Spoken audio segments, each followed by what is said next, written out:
various income streams that can potentially help you guys avoid catastrophe. Hey guys, welcome back to the VIP Financial Education YouTube channel. My name is Matthew. I'm your cash flow coach, and this is a community of people who really obsess over the idea of growing their net cash flow position each and every month. The more money that you have left over at the end of the month, the safer you are. The more money you have left over at the end of the month, the more choices you have. The more money you have left over at the end of every month, the more freedom you're going to experience in your life and in lifestyle. So today I want to go into sort of a market watch alert here. This article came across my news feed and I wanted to share it with you guys and then start to unpack it as much as possible.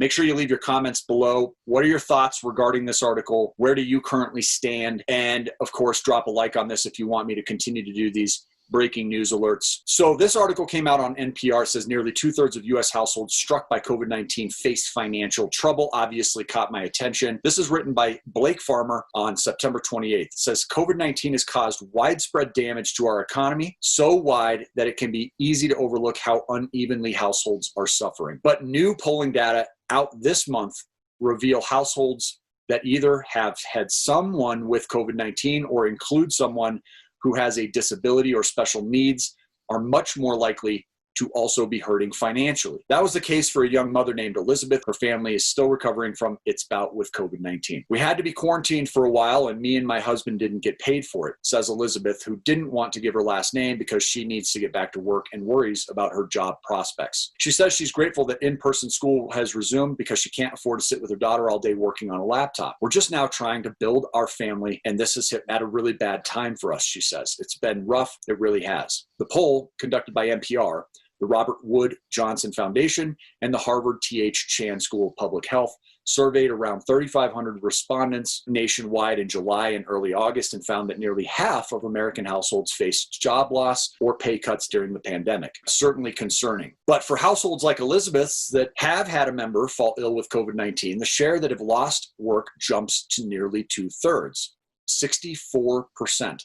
And 63% of those have had a sick household member report facing serious financial problems during the coronavirus outbreak. Other key findings during this article, 54% of households with annual incomes below 100,000 report serious financial problems compared with 20% of households with income over 100,000. Of households that include someone who has had disability, 63% report facing serious financial hardship and 37% report using up all or most of their savings. 22% of households in which someone has been sick with COVID-19 have had trouble affording medical care. 9% of households that have had someone sick with the virus lost their health insurance during the pandemic, and 7% didn't have it even before the outbreak started. Health and wealth have always been intertwined in the United States. But Melinda Bunton, who chairs the Department of Health Policy at Vanderbilt University, says this polling provides some timely details. We knew the financial hardship was more extreme, Bunton says. Now we can look at that intersection and see that there are groups of people who are very disproportionately affected by this pandemic. Those feeling a greater impact include households with someone who has had a disability. Tiffany Butler, one of the respondents to NPR's poll, is a mother with 3 boys and a foster daughter in Houston. She supports her family through her work for a temp agency staffing big events for conventions and pro sports games. Those events came to a sudden halt in March. Butler says, "Am I just out of a job?" Butler was fortunate to have a small financial cushion in the beginning. She says, even though her wages were just $14 an hour, I had enough savings built up for about 3 months. That's pretty much gone. So far, she's been rejected from receiving unemployment payments, partly related to having worked for multiple employers, and she never received the federal stimulus money that she was eligible to get. I was very upset about having to use savings, she says, but I had to remind myself that I put this money away for times like this. Many other respondents didn't have savings to start with, says Harvard University researcher Mary Gorski-Fingling, who helped analyze the results. We're talking about more than half of these households having nothing to fall back on, she says, and it's scary. It's becoming clear that COVID-19 is not the great equalizer that some claimed in the early days. Kanika Young, an attorney with the Tennessee Justice Center, helps clients fight for health care and food stamp benefits. She's seen the inequity up close. Initially, people said this pandemic had us in the same boat, she says, and others were like, no, we're not in the same boat, but people are riding out the storm in yachts, whereas others are holding on to driftwood. And for some families, it's all they can do to keep their head above water. Selena Sol Singleton's dad died last year. The 20-year-old in Burbank, California, then lost a job when the pandemic hit, and the film set where Singleton worked shut down. These days, Singleton is trying to ride the unwelcome waves into something better. I think like COVID forced me to pull myself together, Singleton says. I feel like I really learned a sense of diligence with saving money during this time because I just knew I would need it. It became clear that living paycheck to paycheck wouldn't cut it. Maybe more education and training, Singleton thought, would offer preparation for a better job. The young film industry worker decided it was time to start classes at a local community college rather than follow a dream to go to school in New York. Singleton is now a few weeks into the semester at Pasadena City College, but is still not sure how even that tuition bill will get paid, which is a really scary thought because we're going to even face probably a higher number of people taking that route who are then strapped with a large student loan debt. It's articles like these that I think are important for us to analyze because they certainly invite the prospect that maybe we're not going to just quickly recover from this thing, even if a vaccine is introduced in 2021 as expected. There's a lot certainly that's happening from a trickle-down standpoint that I think is going to affect individual households greatly. And as many of you guys know, one of my goals here on this channel, beyond how to maximize the use of existing ingredients by way of putting your current net cash flow position to work for you in a way where you can get the upper hand against banks that are perhaps charging you far more money in interest costs on your mortgage or non-mortgage related debts, or perhaps driving credit scores as high as possible so that we can reduce the cost of insurance coverage on things like homeowners insurance and automobile coverage. Those are terrific liability management subjects, and we dive deep into those here on the VIP Financial Education channel. But I have learned many years ago that the real potential lies in the income and assets side of the balance sheet. If you can out-earn the uncertainty caused by things that are as unpredictable as a worldwide pandemic, then you have a much better possibility of putting yourself into a position where you and your family are safe. And that's why, in addition to talking about debt elimination techniques, how to use these debt weapons to attack and pay things off on an accelerated basis, in most cases a small fraction of the time, we're also introducing various income streams that can potentially help you guys avoid catastrophe. Every person who's accomplished wealth creation, myself included, discusses diversifying your income, generating multiple streams of revenue. And that's really broken into two main categories. The first is long-term net worth investing. This is where I would categorize your real estate, long-term buy and hold real estate landlording. Not going to move the needle from one day to the next. You're not going to recognize a huge difference there. But there are also niches within real estate where you guys can realize short-term net cash flow windfalls. And it is my recommendation, and has been for a long time, that you focus on the short-term net cash flow solutions first and then start to put that money aggressively towards the long-term net worth investing assets that could also contribute on a much smaller scale towards your short-term net cash flow also. That's why I wanted to invite Michael Matthew back to the channel. Who better to have on this channel than somebody who actually suffered with, and frankly, I thought was going to die from COVID-19 himself. And Michael is a real estate specialist who has provided our audience a short-term net cash flow solution now for a long time. We talk about a variety of these solutions on this channel, but Little Pink Houses is one that has currently continued to deliver over and over and over again. And we just have rave reviews from people who are actively participating. Can't wait to bring back a couple. Bobby and Jenny Witten are going to be on the channel here coming up soon to discuss their recent month.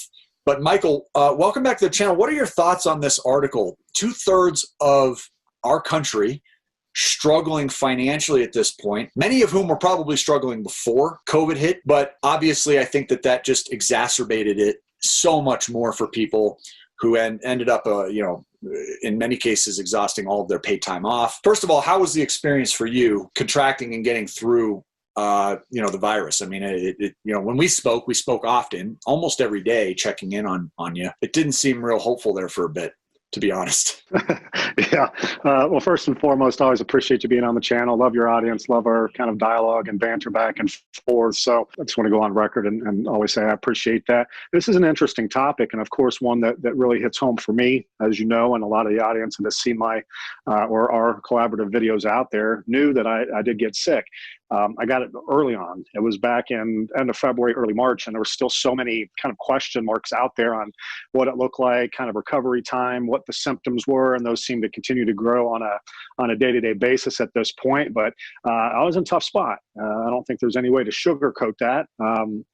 Fortunately, I was in a position where, unlike some of the people that are out there on the article and all over the country that have been negatively affected by this, it didn't hurt me financially. I still had enough money-making things in my world by design that I was able to really overcome major obstacles like that. Now, you can't overcome death by having multiple streams of income, but, I was set up in a pretty beneficial position just based on years of getting a table set for myself just in case worst case scenarios like this happen. So articles like that, they're heartbreaking. These are real people that are suffering. Most people, and I don't have a percentage, but a lot of people out there across the country, they've got enough for 1 month. If they go more than 1 month without a paycheck, they're in a really tough position, whether that means homelessness, not being able to pay their bills, having to take on new debt from family, friends, or institutional money to just try and kind of weather the storm, if you will. That's what people are having to do. Those of us that have had a runway and that had prescribed to or subscribed to a lot of your practices early on and have for years, we are able to weather the storm a little bit better. So I think this is an absolute punch in the face, a glaring punch in the gut for people that haven't necessarily been prepared.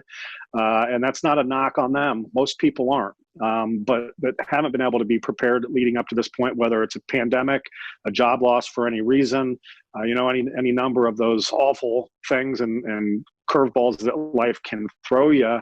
Now is the time to just be cognizant of that. The gentleman had his career. He thought he had his career path, and this completely derailed that. And he's looking at different options moving forward with college and whatever that looks like for him. But he saw the writing on the wall and decided that he was going to pivot. So good for him.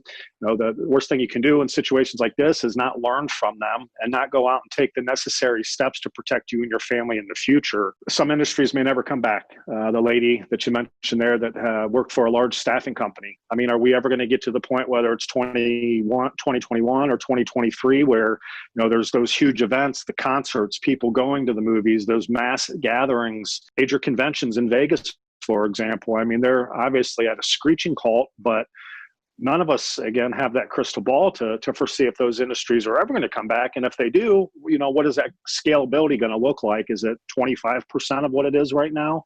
I'm obviously curious to see how that really unfolds. But I think that this is a message that people can really take to heart and not let themselves get in this position again moving forward, which is by following some of your practices or finding a business out there, finding additional streams of income so they're not reliant on one specific stream, period. Yeah, I think that's a really important point. I mean, Yelp released its economic impact report, which was horrifying. If you saw that report, it shows 6 out of 10 of the businesses that closed their doors during the pandemic are not planning to reopen. 60%. I know for a fact tax revenues in many states are down as much as 10%. For most states, that equates to tens of millions of dollars. You mentioned a couple other industries. The restaurant industry obviously is, this recent reports I saw, as much as 41% down. Amusement parks obviously getting destroyed, 71% down. Similar reporting on hotels, of course, really getting kicked in the teeth, 78% down on some recent reporting. I'm pretty curious to know what the numbers look like for a lot of the real estate industry. I know that there are people that are having banner years. I know even contracting is actually still holding steady. My brother, who is a real estate agent for a semi-custom home builder, sold 108 houses last month by himself. 108 houses. Certain mortgage professionals that I'm dear friends with, killing it. So it'll be interesting to look through the microscope a bit more in that industry too. Got a couple articles that I'm excited about digging further into on those as well, because I think things are there are changes on the horizon for the real estate market also, and we've addressed that in previous videos too. So it's going to be good to keep our fingers on the pulse and try to analyze as things are unfolding.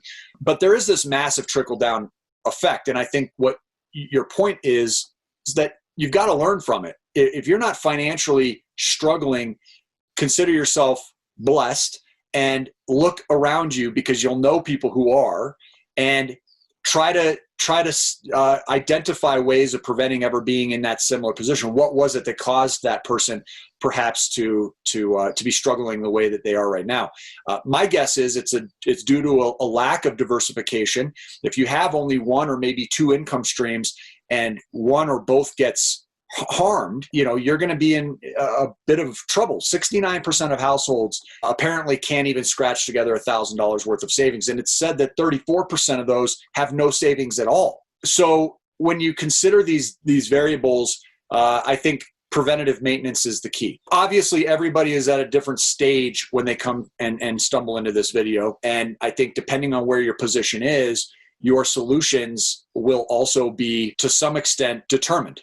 If you're somebody that has done a good job of preserving your credit, certainly there are potential financing options that would be available for you that can help you get out there and find new short-term net cash flow solutions, something like Pink Houses of America, which you'll see firsthand on the video I released with Bobby and Jenny. How much did they earn last month? I mean, I don't want to spoil the video with them, but what was their earnings? Because I know it was pretty substantial. Yeah, off the top of my head, I don't have their numbers in front of me. It was just in a 30-day window of time, or maybe just a couple of days longer than that. It was right around the $50,000 to $60,000 range, and that's in profit for them in the month of August, or maybe bleeding into September a little bit. But yeah, around 50 or 60,000. Bobby and his wife do it. She does it in a little bit more of a part-time capacity, and he'll be the first to tell you, he's great support for her, and he's the pretty face of the operation. He'll say that in jest. But yeah, they absolutely just knock it out of the park, and we're seeing that time and time again with our business model. Again, none of us anticipated COVID. None of us hoped for it, but it's really created tremendous opportunities within our model. And we've actually exponentially grown, and we're seeing brand new affiliates with little to no real estate experience that are starting to close deals in their first 30 to 60 and 90 days and making sizable profits off of it. So it's had the exact opposite effect that it's had on other business, unfortunately for them. But you and I have talked for years about the inelasticity of our business model, that if it's a good time, we're going to do fine, and really bad and dark times like what we're experiencing right now, we're in a tremendous position to capitalize on that. And again, we're seeing it time and time again, the rapid growth of our affiliate partnerships and just our model in general. People are really, both buyer and seller, really gravitating to it. So obviously that's been exciting for us, even though, all of these kind of negative things have been in our peripheral since March. The negative financial ramifications we haven't seen. And in fact, it's been the complete opposite end of the spectrum. Let's kind of review pros and cons before we wrap this today. Pros of Little Pink Houses, in my opinion. Number one, I've got to address the service orientation of your business model. You guys crush it. I hear nothing but positive feedback.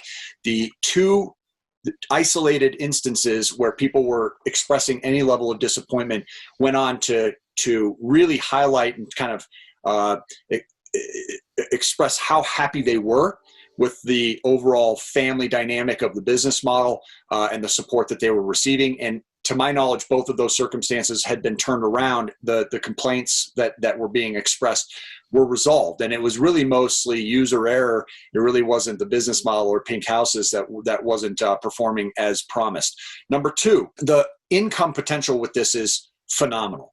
I mean, I remember recently, just a few months back, we had Austin on, 23-year-old kid, no previous real estate experience, looking to try and generate multiple hundreds of thousands of dollars in a 12-month span within literally his first year and a half. And to his credit, he admitted that he didn't work really at all the first 6 months of joining as an affiliate. So income potential is phenomenal, which means that ROI on the cost of participation is really arguably second to none. I mean, anytime you're potentially going to see triple digit or even 4-digit returns, it's impossible to dispute that that's a no-brainer type of an investment. I would argue that those are some of the initial pros that jump out at me, having been exposed to your business model now for quite a few years and been sharing it with the audience now for almost 2.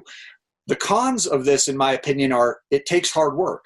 This is not something that you can sit back and expect to passively collect revenues on. This is an active business. This is a short-term net cash flow solution, which generally requires daily activity. But one of the things that I would counter that with is it seems that people who are investing even part-time hours still have that six-figure potential, which I still think is really phenomenal in this time where there's so many people really are having a hard time earning.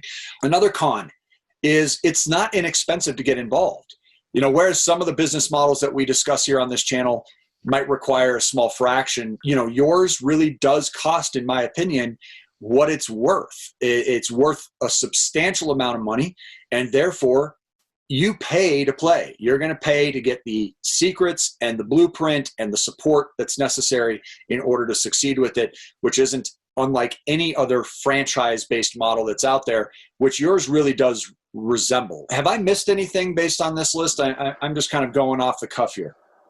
No, I can't really dispute any of that. Yeah, we made it a point early on in our business model, and company culture is just really important to us. And those that have come on board, we think that they've seen that really, really quickly. We had just a virtual training, which we've been doing them since March for obvious reasons, just within the past couple weeks. And I'm not going to name any names, not that it would be embarrassing for them, but we had some people that kind of broke down. We do an exit interview and kind of what were their thoughts for the week, the good, the bad, and the ugly. And people were just so excited about what they had gone through. I think because they see how much we care, how much we give. And then obviously it's just that in-depth training. So it's really all encompassing as opposed to reading a book or going to a weekend seminar and then going back and trying to implement on your own. That would be very, very challenging. And people that have come on board with us have seconded exactly that had gone through, some light training. Well, they were almost more confused when they got out. As far as the cons go, it's not a get rich quick. So I do talk to people and they're looking for a little bit more of a passive income producing asset or revenue stream. And I'm very clear with them that this is not that, unless they want to bring people in that are going to operate inside of that business. So if they are looking for a passive income stream and they're not willing to bring other people into the fray, definitely not for them. We do have a buy-in, and it's not a light one. For our associate member buy-in, it's depending on the market, it ranges in anywhere between $40,000 and $75,000, and that's upfront. Now, we do have some funding resources that we make available to them on a case-by-case basis, but the reality is, even with that buy-in, and you're buying a business, be very clear about it. You're buying a business in a box with all the tools, the resources. That's exactly right. So if you were to go out there and buy a car wash, or you were going to go out and buy a cleaning service, obviously we're no different. You're going to have upfront expenses with that. But you mentioned return on investment, that's why every investor invests. They want an ROI, right? Our ROI is so achievable here, and it's just really dependent on A, how much time they're willing to dedicate to it from a month-to-month standpoint, and B, how coachable they are and how willing they are to follow our blueprint and lean on corporate support. And this is what I say to them on the phone, and it's by design. If you're not ready to roll up your sleeves, you're not willing to follow our blueprint, you're not for us, period. And I would rather just not take your money and we could part ways as friends. So they are willing to put the work in. They recognize that they're buying a business and they own their own business and work inside of it every day, or have someone else that's doing it. The sky's the limit for success. Well, and I think that adds to my list of pros, being that, number one, you free yourself from the 9 to 5. You give yourself the opportunity to actually work for yourself. And over time, you can't even scale this with a team and build an actual business versus building yourself a job, which I think both of those are advantageous over working for somebody. And secondly, this is something that can much like Austin's experience, you have lulls. You can sort of take a bit of a separation from it for any reason. You want to go out and travel for a couple of months and come back. Your business isn't suddenly shut down, much like, a lot of brick and mortar, for example. You can't step away from certain business models and expect it to survive. Whereas this, you can start and stop and start and stop. I think that's a really huge advantage to this model compared to some. So listen, before I get into the last downside to this model, let me just throw out the email address. If anybody's interested in having a conversation with you, email pink, like the color, Isn't this a coincidence? At VIPfinancialeducation.com, pink at VIPfinancialeducation.com, and just go ahead and include a first, last name, and contact phone number. And Michael and his team will reach out to you and just have a conversation. If people do want to go on vacations, you mentioned Bobby and Jenny Witten, they love to go scuba diving, so they'll have a huge month like that, and they're really good about staying on top of it. But if they have to leave for a week or two to go on one of their exotic diving vacations, which terrify me, my biggest fear in the world is sharks. If I get in the ocean, I will certainly die from being eaten alive by one, but they love it. That's their, kind of their perfect place. I just got a text before we hopped on this call, and this is someone and has been on the channel, Tan. She just had a closing today, made $31,000 on it, and she sent out a company-wide text to just management and said, "I'm tired. I'm going to take a break. Effectively see you guys again in November." And we applaud that. You make that kind. I think she made $40,000 or so the month before. So over a 60-day window of time, $70,000. She deserves a break. And we certainly encourage people to do that so that they can come back refreshed. Well, you come back and that business is waiting for you. And we're waiting to support your efforts again. So it's not that W-2 where you're taking vacation time. You're your own boss. You're working for yourself, and most importantly, you're dictating your own schedule. Yeah, 100%. So like I said, email pink at VIPfinancialeducation.com to get more information. One thing I love about these guys is there's no strong arming involved. And that's a business practice that we've had our entire career. I hate feeling sold. I just want to understand the opportunity and have complete freedom to feel safe walking away without somebody there trying to twist my arm. And frankly, I think they would agree that if you have to have your arm twisted to get into any type of a business model, even our coaching, the same is true. If I have to twist your arm, you're not going to be a very capable coaching member. And so the same applies here. You can expect a safe place to have a conversation and get your questions answered. And chances are it's not going to be a good fit for you. But if it is a good fit, then this is a great fit. Okay, there's no in between here. Either you're not a fit or it's a great fit, and I love that about this too. So again, pink at VIPfinancialeducation.com. We love having these sponsors on the channel, guys. The only other downside that I wanted to make mention is that this is geographically restrictive. They're going to pinpoint areas where you're not interfering with other affiliates. I think it's fair to their existing affiliates that they do it this way, but of course it really creates literal scarcity, not some fabricated con artist type of buy now or it's going away type of a product. This really does have limitations to how many people they can have on. And so I can't even tell you how many people I've had to turn away from the Atlanta market. Please stop emailing me as to whether or not Atlanta is open, because I can tell you right now it's not open. As far as the other areas, certainly reach out to Pink to see if your specific geographical location is still available. But once it's gone, it's gone. So there is that sense of urgency involved here, which again, I feel is a con to their business model. So that's my list of pros and cons for Little Pink Houses. I hate to see that all these people are having such a tough time as a result, either directly or partially because of the pandemic. But I can tell you that if we search for the silver lining, this is the perfect opportunity perhaps for us to start a new chapter in our lives, and that nudge that some people maybe needed in order to really create the best lifestyle that they otherwise maybe wouldn't have ever had. So guys, pink at VIPfinancialeducation.com is the email address. Include your first name, last name, and your phone number. And Michael and his team will reach out to you and get all your questions answered. Thanks so much for all your input today, Michael. Really appreciate all your thoughts. Always love being on here. Appreciate it, Matthew. Take care, brother. Bye. You too.